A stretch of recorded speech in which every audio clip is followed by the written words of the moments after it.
All right, in this tutorial we're going to add and subtract polynomials together using our algebra tiles. So the first thing that we're going to have to do within each problem is identify what each algebra tile is and combine those things together and then write what the final result is. So in our first polynomial, we've got 1, 2, 3, 4, 5, 6, 7, 8, 9, 10 x squares over here, plus 3x squares over there. So we add those 10 plus 3.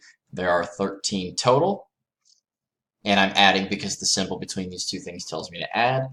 I have 1x by itself here, and I don't have any over here, so I'm only adding 1x.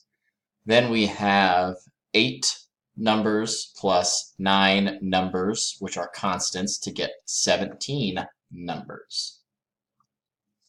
Now with the negatives, you do the exact same thing. You're combining all the like terms together. So we've got 9 on the left side, 5 on the right side. So this is going to be negative 14x squared.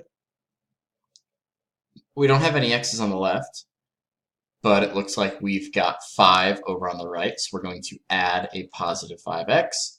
Then we have 2 constants plus 3 constants to get 5 over there on the right.